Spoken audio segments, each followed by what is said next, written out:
Lesson 3, Declaring Independence. Oh, we had the start of the revolution, and we saw how some of the battles played out. Now we're going to get into how the colonists declared their independence. Okay, so there's a picture down here. It says colonists became impatient with King George III, and here they are toppling a statue of the king. Okay, so we know they are fed up with Britain.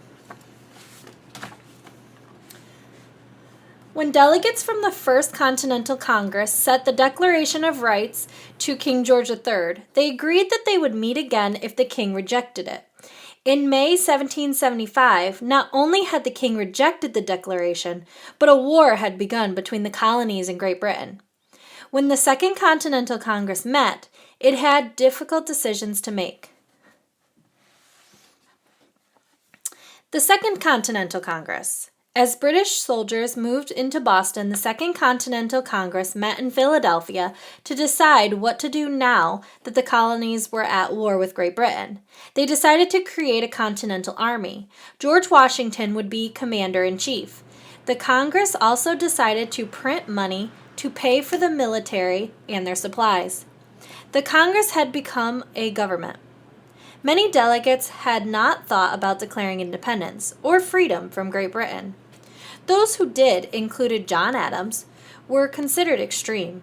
Most colonists considered themselves British citizens, even if they did not agree with all the policies. The Congress decided to try again to peacefully resolve the problems between the colonies and Great Britain. They wrote the Olive Branch Petition. This petition formally requested peace from the king and declared colonial loyalty. The king ignored the petition and declared the colonies rebellious. He banned all trade with the colonies. This drastic action made moderate delegates consider independence. So our first reading checkpoint. It says use evidence from the text. Highlight the text to identify decisions made by the Second Continental Congress. Describe why these decisions were significant. I'm going to switch my pen here. Okay, significant means important, okay? You are going to be responsible for describing. I will help you identify the different decisions, okay? So under the Second Continental Congress, we need the decisions that were made by them.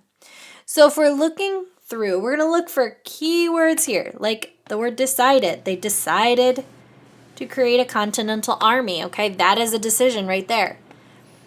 They also decided that George Washington would be the commander-in-chief.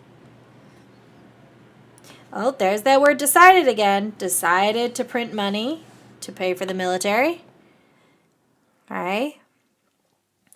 The second paragraph, by the looks of it, does not include any details that really help us with what they decided. So let's move on to the third paragraph. Oh, there's the word decided again. So I know that it's going to be decided to try again to peacefully resolve problems between the colonies and Great Britain, okay? You look for those key words. It will save you a lot of time. So decided, decided, and decided. They helped us find the information. So you have everything you need highlighted.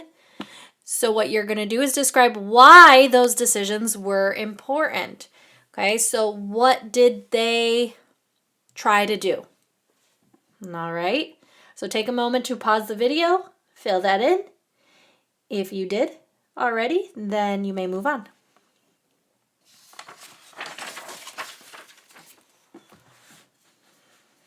Enlightenment and Independence. In 1776, Thomas Paine, born in Great Britain, shared his thoughts about the next steps for the colonies. He had come to America to support colonial freedom from Great Britain. In a pamphlet called Common Sense, Paine encouraged colonists to part with Great Britain and become an independent country. Thomas Paine was influenced by Enlightenment philosophers, such as John Locke. The Enlightenment was a movement that had occurred in Europe a few decades before. The movement stressed that liberty and equality, or having the same rights as everyone else, are basic human rights.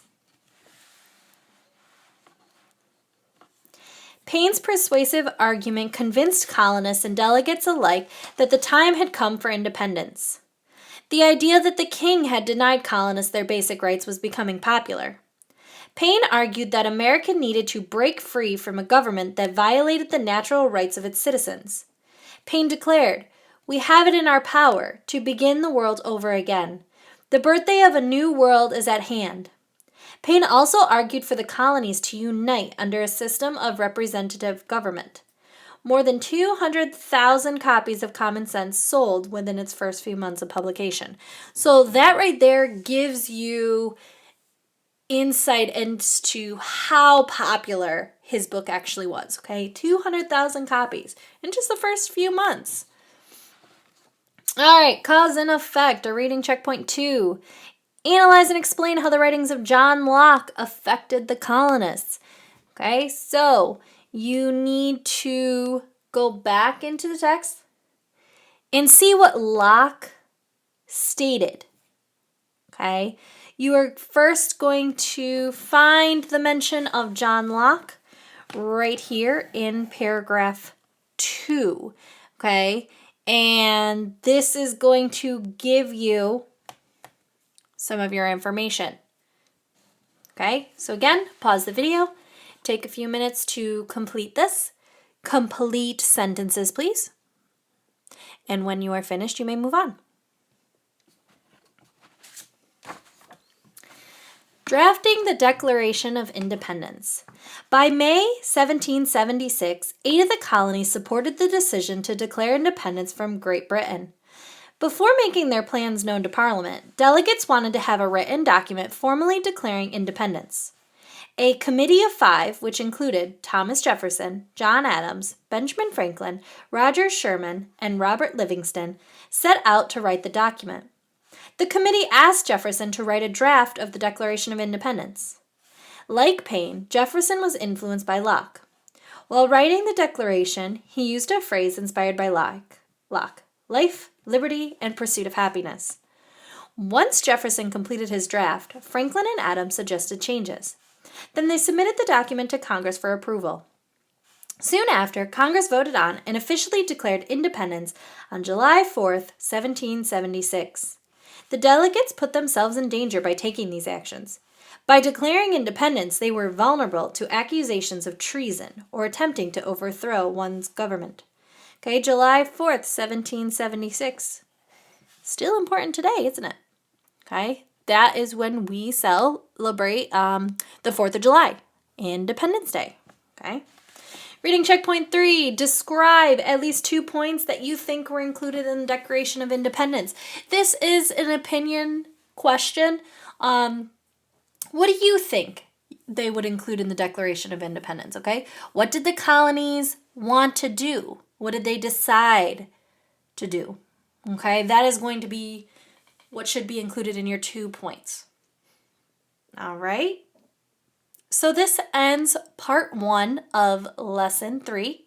When you have finished all the activities, join me again for lesson 3, part 2.